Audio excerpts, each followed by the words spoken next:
Hello everyone, let us discuss today experimentally on evidences that Bishnupriya Manipuri are resident of Manipur. The video is too important to watch, please see till end. The existence of early man in Manipur has been unknown so long. But the recent archaeological discoveries made by the noted archaeologists W. Yumjao Singh and Sri O. Kumar Singh, though the cultural materials discovered are insufficient, reveal that Manipur was inhabited by early man since the Stone Age period. Sri O. Kumar Singh conducted excavations at different places in Manipur, particularly in the valley. The excavations he conducted at Kankui in Ukhrul district, at Maki in Chundel district, at Nongpok Keithalmanbi in Senapoda district, and at many other sites yield Paleolithic, Old Stone Age, remains of stone and bone tools such as pebbles, choppers, axes, digging tools, circular hurling stones, etc. These discoveries establish the existence of Paleolithic men in Manipur in the prehistoric times. They were nomads moving from place to place in search of their livelihood. From the crude workmanship of the materials discovered, and from the discovery of several caves, it is presumed that the Paleolithic men were a savage people who sought shelter under trees and natural caverns. They lived on roots, fruits, nuts and the raw flesh of wild animals. The next stage in the progress of men in Manipur, as elsewhere, was reached when the use of the rough and crude stone implement was not completely discarded, but most of them were carefully dressed and polished. The Neolithic remains are found in the hills and valley of Manipur. So far only 3 stratified Neolith sites, one at Funan in the Imphal district, the second at Napachik in Bishnupur district, and the third at Nongpok Keithalmanbi in Senapoda district are discovered. But most of the Neolith stone tools are stray finds collected from either dune fields or accidental diggings. In addition, on the Rune Pyonmic remains Neolithic polished tools and implements like chisels, hammers, beads, buttons, tripod wares, cord-marked pottery, decorated pottery, etc., have been discovered from the sites.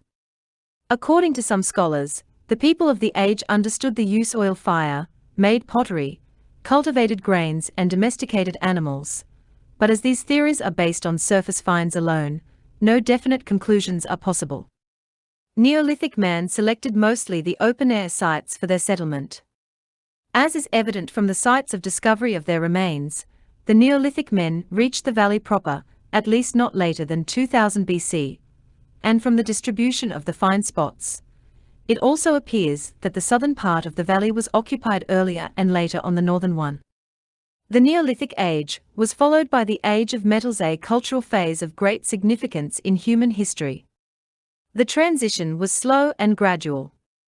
The Metal Age in Manipur appears to be very late, and so far no separate copper, bronze, and iron relics have been found. At present, the Metal Age remains have been found only at 4 sites: Mongjam, Imphal district, Nongpok Keithalmanbi, Senapoda district, Panjopalumching, Thaubal district, and Muarang, Bishnupur district. It is difficult to say about its antiquity. However, Sri O.K. Singh has given a tentative estimation of the age in Manipur. This cultural phase, according to his estimate, belonged to a period between few centuries before and after Christ. Genesis of ethnic clans. As regards the genesis of the ethnic clans in Manipur, the process began when the early men of the Neolithic age discovered agriculture and became food producers. They were no longer needed to move from place to place in search of food. They then began to settle in social groups near the fields they cultivated in huts made of mud, wood, straws and leaves. This paved the way for the development of the stable and autochthonous organized life. Various social groups lived independent clans, lives of their own in respective villages. In course of time, villages got classified into distinct clans and tribes on the basis of their common culture and language. Though the prehistory of Manipur is still under investigation, All evidences point to the fact that the earliest clans who established their strongholds in different parts of the land were the Kaban-Gaibas, Angams, Moirangs, and the Chengles. They were the autochthonous clans of Manipur, and it is perhaps these people who were referred to in the epic Mahabharata and in the Puranas as the Gandharvas and the Kiratas. Each clan had its independent principality ruled by its own king. The exact period of their origin is yet to be ascertained. But this is certain that they existed in the land before the Christian era. They might have been Austric or Mongoloid, or even a hybrid of both. The ethnic composition of Manipur was further increased by another historic factor. This land acted as the gateway of human migrations. Scholars are of the view that Manipur had been in the past one of the land routes between the east and the west, and naturally a meeting place of immigrants from the east as well as from the west. One of them passed through Kamrup, through the valley of the river Brahmaputra. From the foot of the Naga Hills, it again became divided into branch routes. One branch went up to Sadia, from where it passed into the upper Chindwam Valley of Burma, modern Myanmar, and the other one passed through the narrow valleys of Naga Hills, entered into North Manipur, and then passed into the Kubo Valley on the western bank of the river Chindwam. Another route fell through the Surma Valley in Sylhet district of modern Bangladesh. Then it passed through the Barak Valley in South Assam, entered into the Loktak Valley of Manipur, and finally passed into Burma. Since the remote past, migration of the great human races took place in waves through these land routes both from the west and the east. In course of these migrations, each race in each wave used to leave a remnant of its people on this land. From the west migrated the Indo-Aryans, and from the east, the Tibeto-Burmans, Chinkookis and other Mongolian people, leaving their remnants which made the land at the dawn of history, nay, before its dawning, the homeland of several other new clans. Among them the remnants of the Indo-Aryans, as usual, prefer the plain lands of the Loktak Valley and settled there. They were the descendants of the Vedic Kshatriyas. They carried along with them their traditional culture, language and religion. They were the sincere followers of Lord Vishnu. They installed the idol of Lord Vishnu at a place, and settled permanently in and around it and named it Bishnupriya. This place's name still exists in Manipur. This Indo-Aryan clan in course of time came to be known as Kamuls, i.e., Kshatriya root original, and also as the Bishnupriyas, darlings of Vishnu, or the Bishnupuriyas, the people of Bishnupur. That the people of the Kamul clan were also known as Bishnupriyas is endorsed by historian Sena Singha. He says, in his opinion, the Kamuls were the earliest ruling race of Manipur. In course of time these people were called as Bishnupriyas. Dr. K.P. Sinha also gives hints of these namings of the clan in his booklet The Bishnupriya Manipuris. The remnants of the later migrants who migrated from the east, on the other hand, settled on the surrounding hilly areas of the valley, and they were in all probabilities the Meiteis, the Mangangs, Kendes, etc. It is, therefore, proof that from the very early times there had been migrations and settlements of the people of various racial origin, resulting in the increase of population of the valley and changing of its demography in gradual process.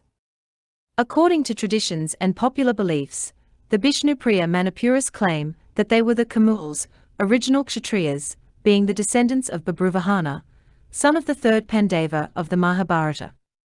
The story of Arjuna's visit to Manipur and his marriage with Chitrangada, the daughter of the Gandharva king of Manipur, is almost well known to require repetition. But the historicity of this story of the Mahabharata and the identification of that Manipur with the present Manipur are questioned from many quarters. Although the common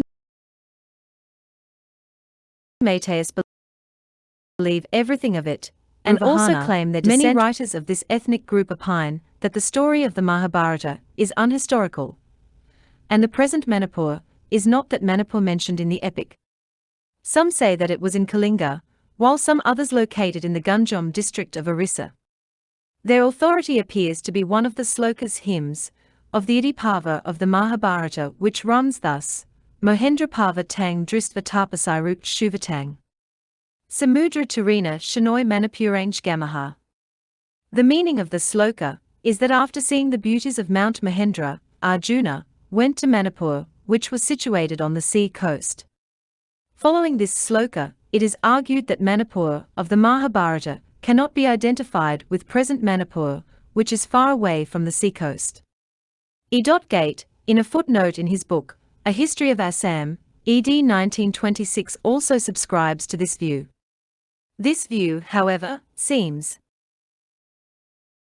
inappropriate because it is based on an incomplete quotation. Had the writers read this sloka just previous to this one, as historian L. Iboongohul SMGH rightly points out, they would not have said that Manipur was in Kalinga. It was clearly written there, Sa Kalangan Adakramya Desanaya Tathani Cha.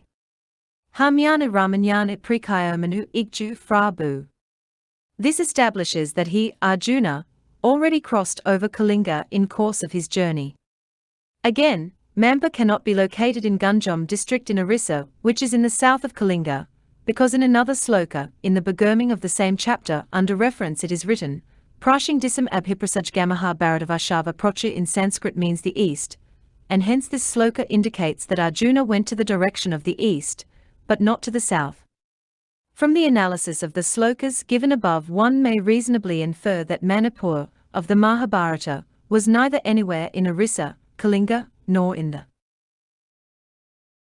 south of it where Ganjam exists. It was in the eastern India, and in all probabilities, it was the present Manipur Valley, which is on the shores around the Loktak Lake. As the Aryans, as the modern researchers reveal, were originally the dwellers of landlocked territories, the sea was unknown to them. Their words Sindhu or Samudra were used by them to denote large expanses of water. Hence the mentioning of Manipur on Samudratarina on the seashore might be the indication of its location on the shores of the vast Loktak Lake. The Mahendra Parvat under reference was not the Mount Eastern Ghat, as some scholars believe, but an important hill of Manipur nowadays known as the Nongmaching Hill. In this connection, it is to be noted that one of the ancient names of the land was Mahendranagar. Another well-reputed scholar, Padananath Vijabhanode, has thrown the same light on the location of Manipur of the Mahabharata. The points out that in the Asvamedha Parva, the sacrificial horse let loose by Yudhisthira, entered the kingdom of Pragjyotishpura, after having passed through Trigarta identified as Tibet, and then it immediately went to the country of the Sindhavas, probably the country of Sintingskasi and Jayansha hills, and passing through a good many places reached Manipur. The kingdom of Manipur extended up to the sea, as probably the Lushai hills, the Chittagong hill tracts and Arakan were included in it then, and the horse reached the seacoast. Then it turned its course towards the direction of Hastinapur and entered the territory of Magadha Bihar. In this way, Sri Vijabhanode tried to locate Manipur of Mahabharata at present Manipur. Drive S. K. Chatterjee is also in favor of claiming being existed earlier than the 6th century BC, when the epic was written. This early movement of the Indo-Aryan and their settlement in the Manipur Valley is also proved by the evidences furnished by other traditions and references found in the Chronicle of the neighboring countries. 16. According to the Burmese Royal Chronicles, Maharaja Vamsa Dujaraja, a king of Sakya race, settled in Manipur in about 550 BC, who later on conquered Old or Upper Pagan Burma. Another migration took place during the 4th century BC. Kalingas were inhabiting on both banks of the Ganga in its lower course, as is evidenced by Megasthenes, the Greek ambassador, at the court of Chandragupta Maurya. R.K. Conchin mentioned that Kalingas of Ganga Valley spread to Surma Valley in Sithat district and crossed Mampa, from where they advanced to the valley lying between the two rivers Kuladana and Chindwin. After the downfall of the Mauryas, according to certain records, another movement of the Aryan people took place. When Pushyamitra murdered the members of the royal family, those who were lucky to escape the sword of the rebel leader fled to Burma following the route passing through Manipur and accompanied by a large number of loyal soldiers, officers, priests, administrators, teachers and Maitai staff. They founded their settlement at a place situated in the northern part of the Kubo Valley in the modern district of Chidwan. The place of their settlement was named Maurya. The coming of this Mauryan party by this route is confirmed by a piece of stone inscribed corrupt Burmese Mwang found in village Poyudwang.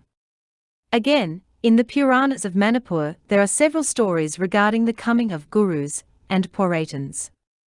Sri J. Roy interprets Puraitan to be the corruption of the Sanskrit word Churohit, which means Brahmin priests. Therefore, the gurus and Puraitans referred to in the Meitei traditions were the Judo-Aryan scholars and priests, and so were the missionaries of Aryan culture in Manipur during the early days. Thus the remnants of the Aryans left by these waves were the Kamuls, Komuls, or the Bishnupriyas. They later on became benefited by people of the valley with their headquarter at Bishnupur, now called Bishnupur.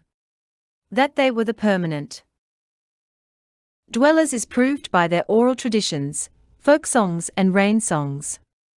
At the sight of any big area of water, any Bishnupriya, wherever he may be, will immediately utter the words Loktakko para o scythe he, which means, oh.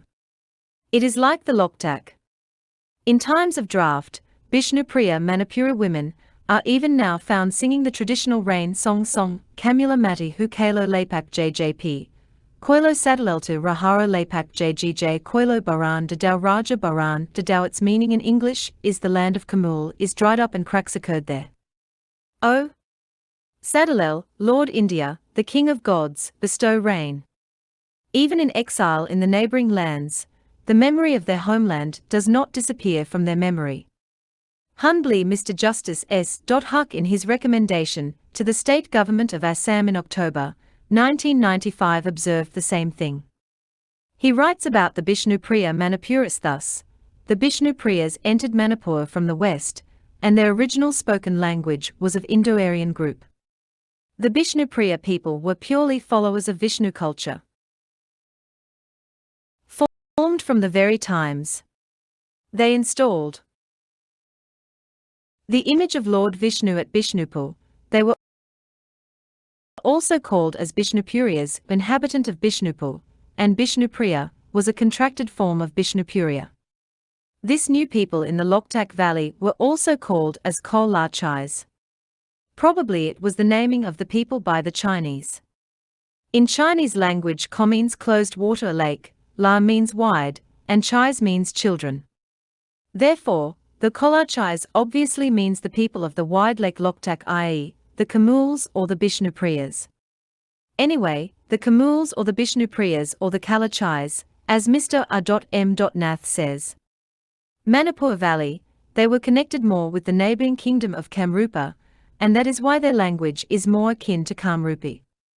They might have been using Devanagari script. A kind of small coin made of bell metal with word Shri cut on them were perhaps in circulation in those days. A corn of the Devanagari script dated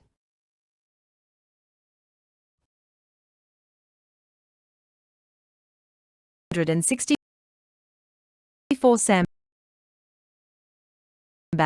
2nd century AD, has been discovered in the Ahibam village in Imphal.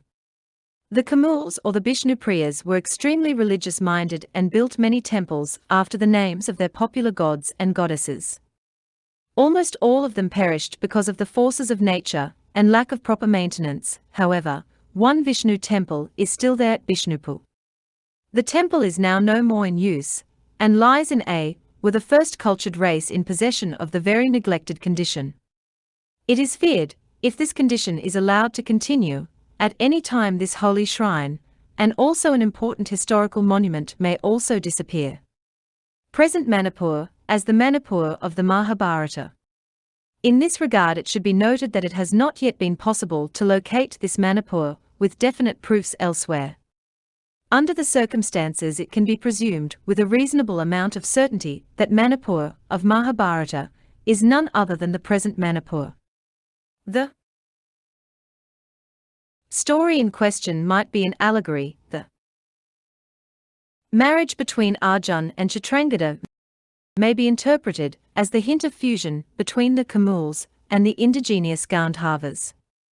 Their descendants, who ruled Manipur continuously during the subsequent early ages, were the predecessors of the present Bishnupriya Manipuris. The same observation is also made by a research scholar Sri Bidhon Sinha 5, that this Aryan people are presumed to be the Bishnupriya Manipuris.